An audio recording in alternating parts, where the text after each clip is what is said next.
Estamos a las puertas de una salida negociada entre la dictadura de Venezuela y la oposición, y en ese sentido, ¿amanecerá Venezuela en enero del año 2019 con un nuevo gobierno?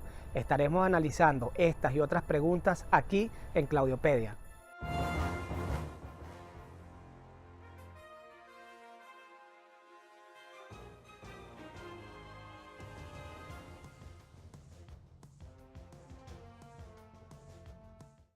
Bienvenidos a Claudiopedia, un espacio que promueve la amplitud de las ideas en tiempos donde las distracciones son más fuertes que las señales.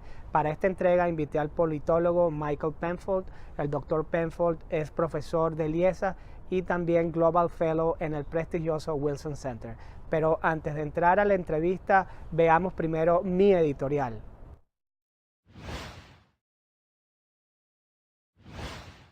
En relación con la crisis de Venezuela, la salida militar internacional ha venido enfriándose en los últimos días. Actualmente, la salida negociada está en el tapete mediático y diplomático. Hablemos entonces de la negociación como salida. En la historia mundial reciente, los cambios de regímenes políticos han ocurrido de tres maneras. A través de salidas negociadas, como por ejemplo la transición española, por medio de revoluciones populares postelectorales, como por ejemplo la caída de Milosevic en Serbia, y como consecuencia de intervenciones militares extranjeras, caso Panamá, o internas, el caso de la caída de Marcos Pérez Jiménez en Venezuela. A mi entender, estas son las tres únicas vías para lograr un cambio hacia la democracia. En este sentido, la historia y la ciencia política también nos enseñan que la salida negociada es la mejor alternativa, tanto en la teoría como en la práctica. ¿Por qué? La salida negociada permite que el cambio de régimen ocurra de manera ordenada, controlada y pacífica. Esto a su vez permite que el cambio sea sostenible en el tiempo, sea perdurable. Por su parte, el quiebre electoral y la intervención militar no garantizan la ocurrencia de estos cuatro aspectos, pues estos cambios son más bien traumáticos. A mi modo de ver, la salida negociada en el caso venezolano sería el proceso más complicado de todos los casos que he estudiado cuando lo vemos desde un ángulo concreto.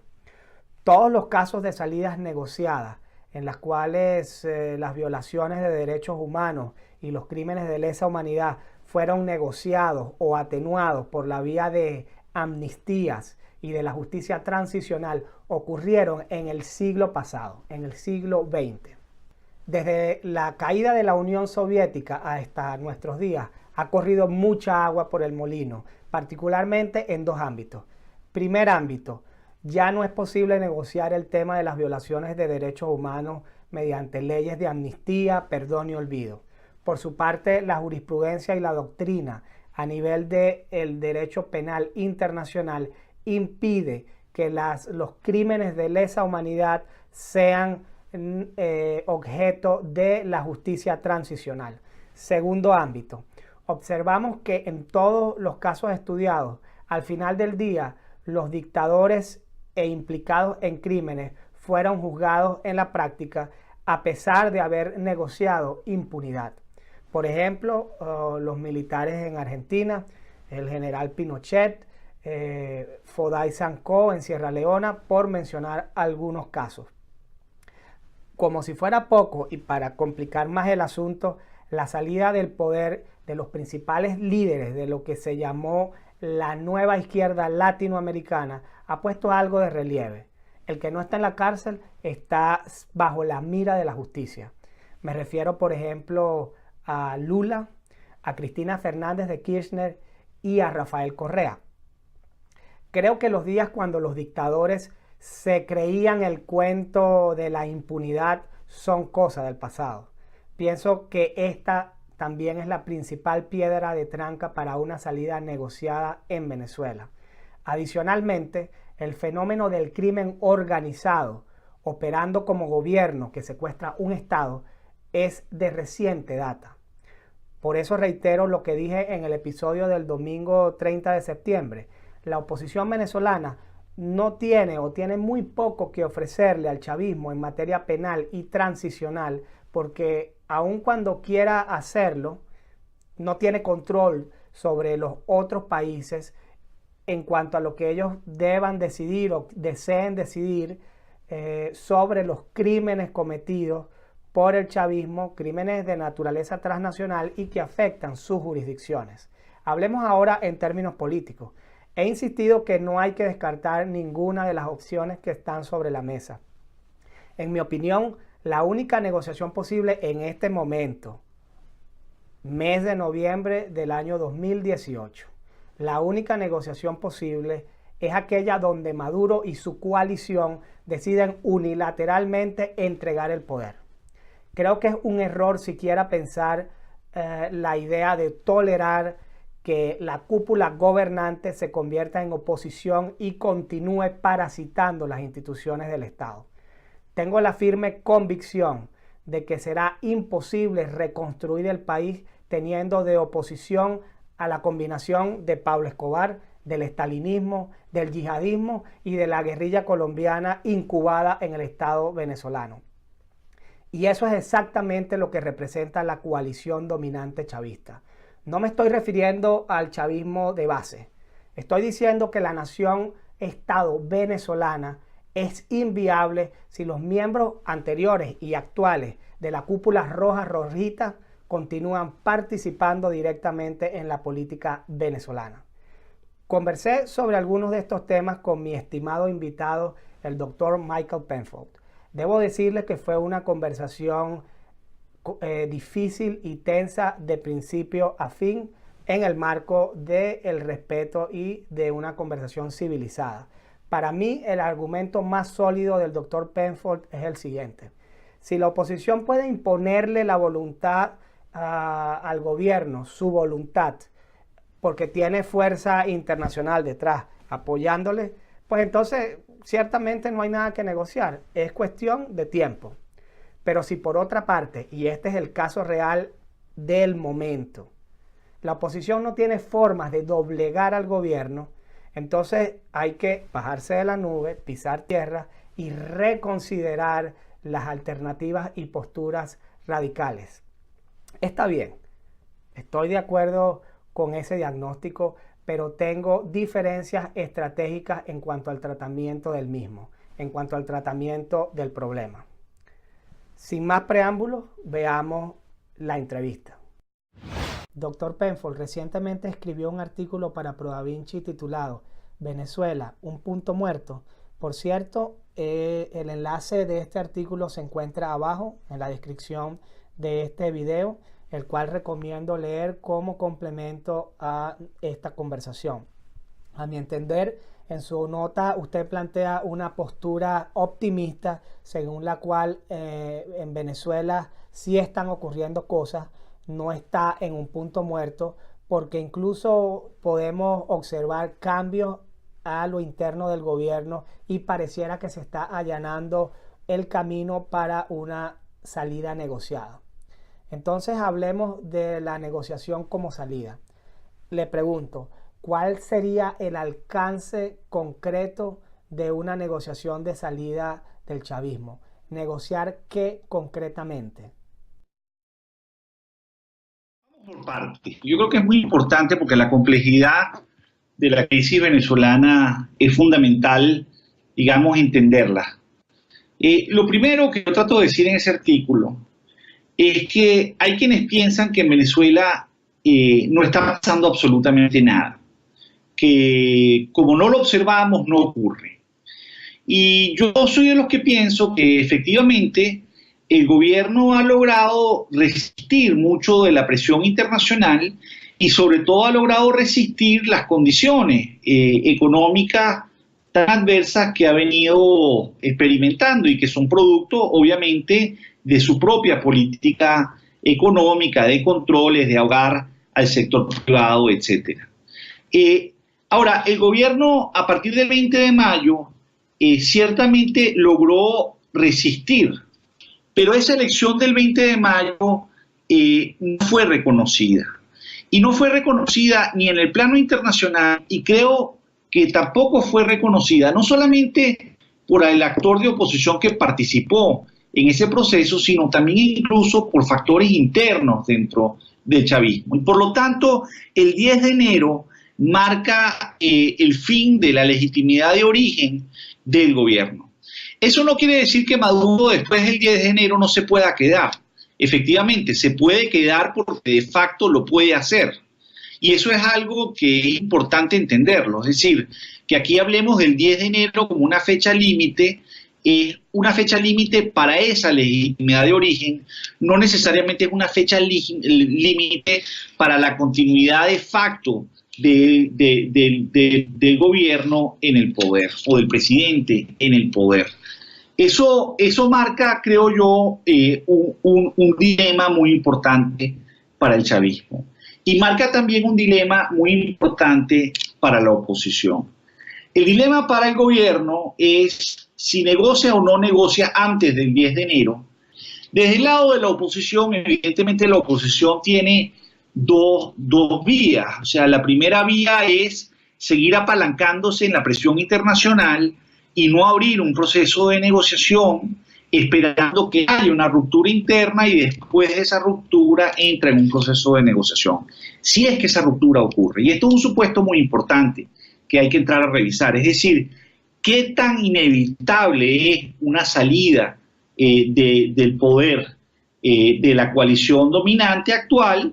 O si, por el contrario, a pesar de esas condiciones tan precarias desde el punto de vista económico y social, ellos se pueden sostener en el poder por mucho tiempo más. Mi visión es que este tipo de regímenes se pueden sostener por mucho más tiempo de lo que uno se imagina. Y de hecho, ya venimos viendo de manera muy sorprendente cómo el gobierno ha logrado ir resistiendo no solamente la presión internacional, sino las condiciones y la presión interna, sobre todo en el plano social en el país. Entonces, frente a esa realidad, la oposición tiene también una segunda vía, que es la segunda vía de decir, ok, el gobierno quiere entrar en una negociación, ¿lo hago o no lo hago? Y lo podría hacer, pero ¿bajo qué condiciones debería hacerlo?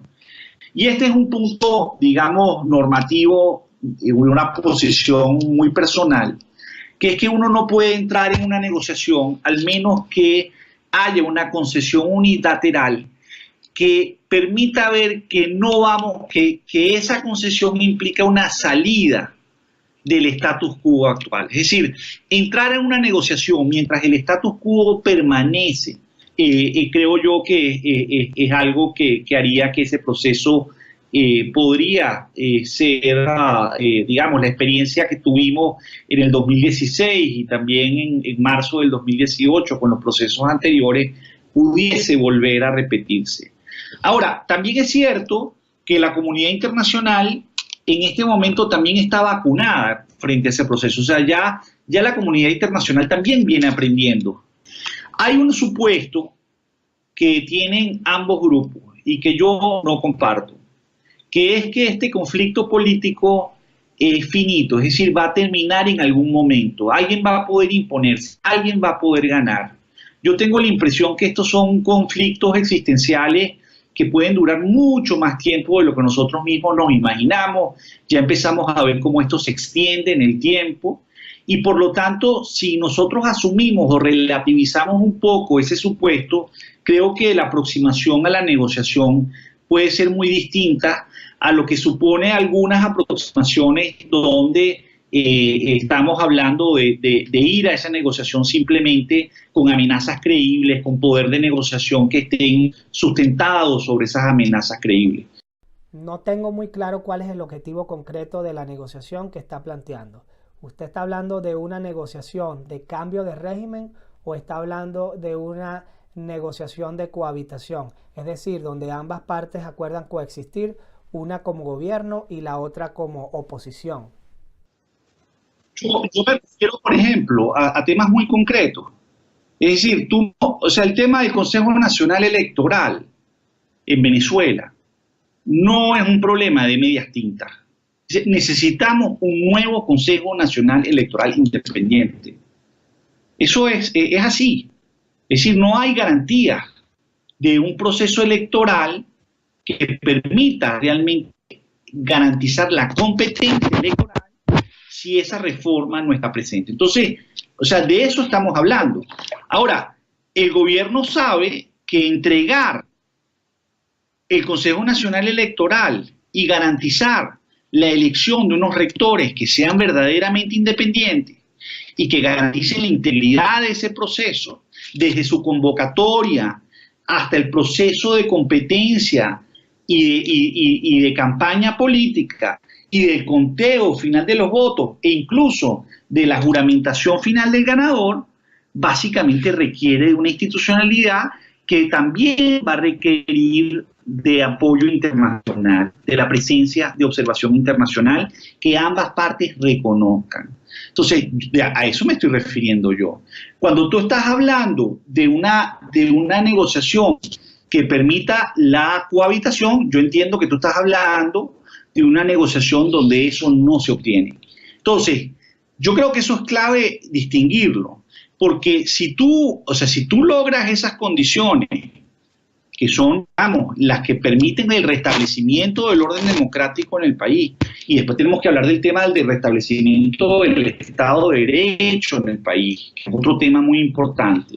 Cuando tú estás hablando de eso, si eso tú lo lograses conseguir, y hay una competencia electoral que es reconocida por ambas partes, y alguien gana, entonces ganó, pero bajo unas reglas que están claras y que son permanentes, no son unas reglas que nuevamente nos las van a cambiar un mes, 2 meses, 1 año, 3 años más abajo. O sea, yo creo que esto es fundamental entenderlo, porque si eso, evidentemente, si eso es así, yo creo que en el momento en que esto se plantee tal cual, el gobierno también va a tener que empezar a decir, bueno, pero realmente yo puedo ganar esas elecciones si son libres y transparentes.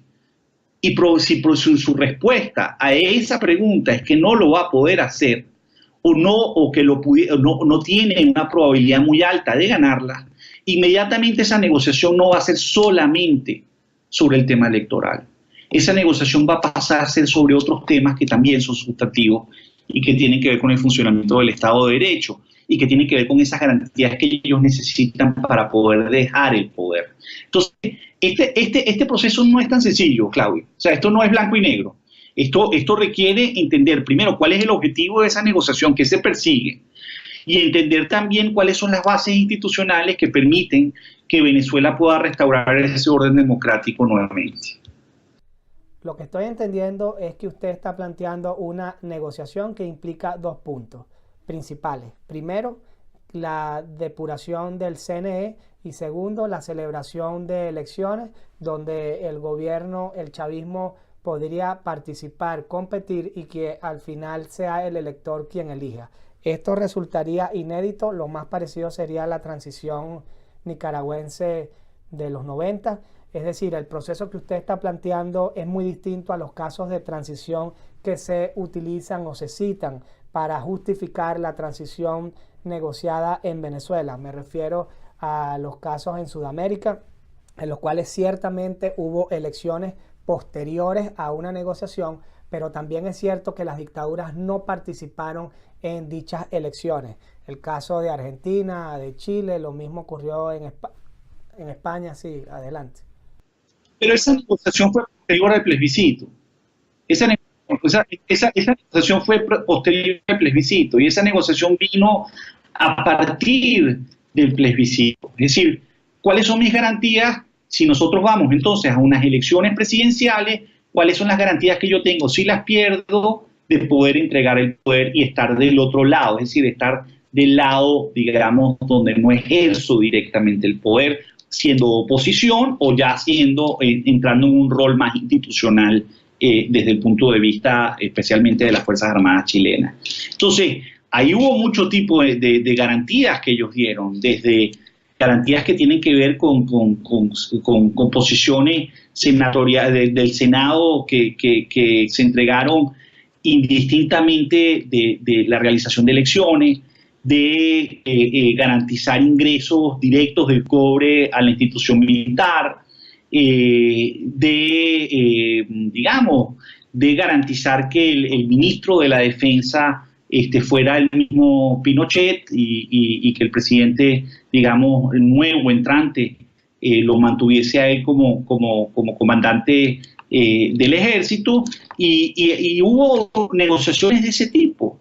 Y lo mismo ocurrió en Nicaragua.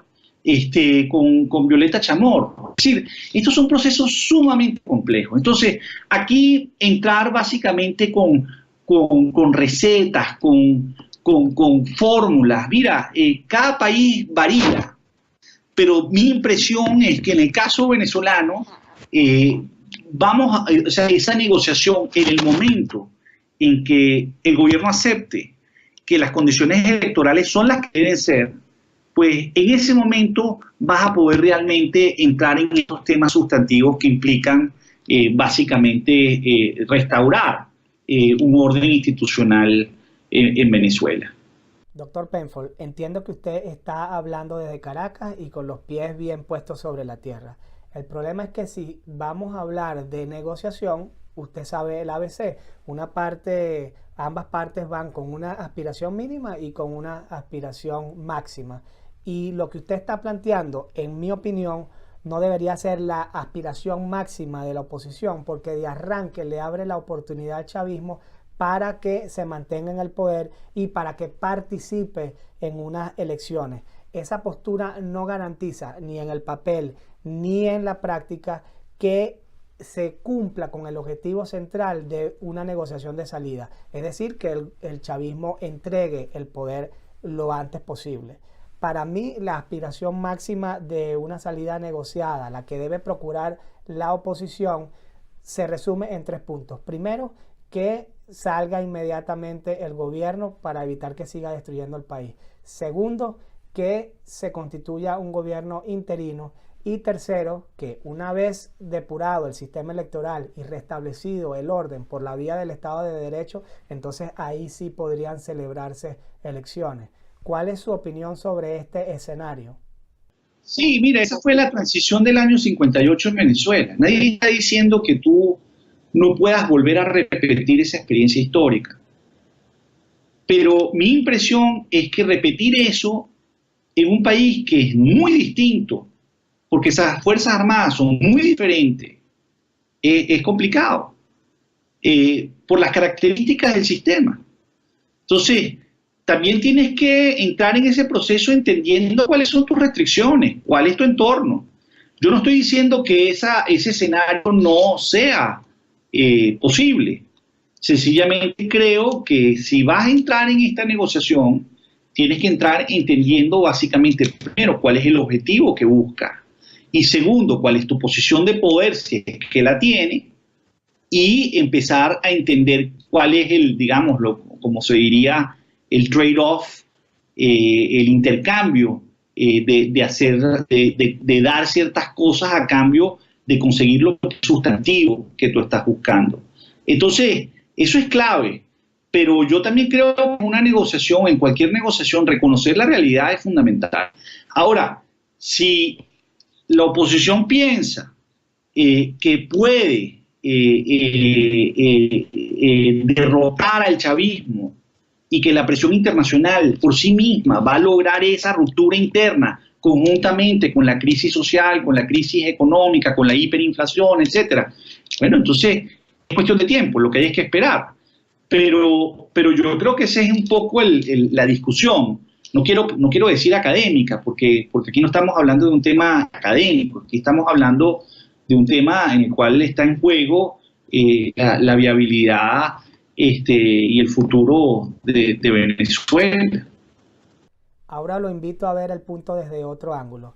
La Unión Europea podría estar liquidando la posibilidad de una salida negociada en Venezuela. Esto lo digo porque en respuesta a la propuesta sometida ante el Parlamento Europeo por el gobierno español de Pedro Sánchez, la cual incluía reactivación del diálogo y la mediación de Rodríguez Zapatero, la Unión Europea ha dado una respuesta contundente y radical. Ha dicho, no solo vamos a mantener las sanciones, sino que además vamos a elevar el caso de Venezuela ante la Corte Penal Internacional. De esta manera, la Unión Europea estaría elevándole el costo de salida al chavismo.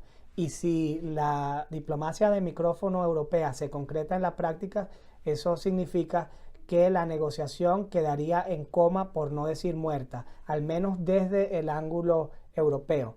¿Cuál es su apreciación sobre este tema?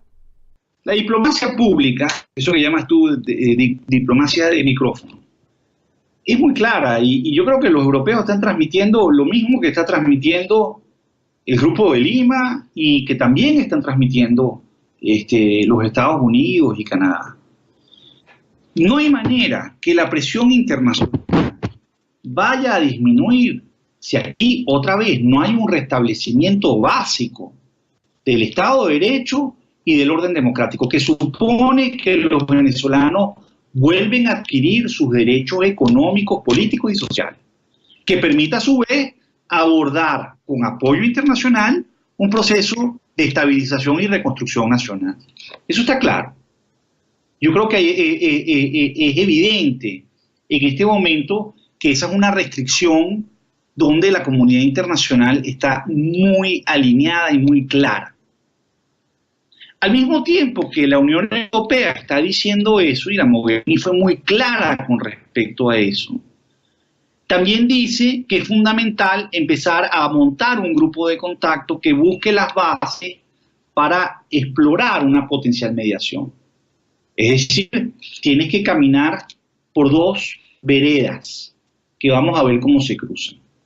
Entonces, esto es básicamente lo que está ocurriendo en este momento, y empiezas a ver múltiples declaraciones de distintos tipos de actores internacionales y también en el plano doméstico que hacen ver eso. Entonces, yo no creo que en ningún momento esa presión internacional va a cesar hasta tanto esa misma comunidad internacional no consiga lo que necesita conseguir, además, para estabilizar un problema migratorio que tiene la región, que tiene América Latina en este momento. Eso para mí es evidente. Ahora, eso supone que alguien gana en un proceso de negociación y el otro es derrotado. Bueno, entonces ahí no hay ninguna negociación. Entonces ahí entra el tema de las garantías. También es cierto que ese tema de las garantías hoy en día está restringido por una nueva realidad jurídica internacional en torno al tema de los derechos humanos y de las distintas convenciones internacionales que Venezuela además ha firmado. Entonces, en ese proceso estamos, esa es la restricción en la cual esto va a ocurrir. Y esto, como te digo, esta no es la única vía. Venezuela pueden pasar muchas cosas, porque la situación es muy crítica, pero mi impresión es que esto es básicamente lo que en este momento, hoy, estamos presenciando en el país. Estoy de acuerdo con usted cuando dice que la salida negociada no es la única vía para resolver la crisis venezolana. En ese sentido, le pregunto, ¿cómo ve el escenario de la salida militar internacional? No lo sé. La verdad es que yo hoy en día yo veo que el mismo Grupo de Lima, la mayor parte de los países claramente están diciendo que no la aceptan. Acaba de salir el canciller de Perú diciéndolo. O sea, es muy difícil, digamos, saber qué es lo que va a pensar la comunidad internacional. O sea, yo no quiero entrar en ese plano porque me parece tremendamente especulativo. Yo lo que sí me parece que es evidente es que la restricción internacional existe, es real. Y Venezuela no va a poder entrar en un proceso de estabilización económica, de reconstrucción del sector privado, de los servicios básicos, de atender la emergencia social, si no remueves esa restricción internacional.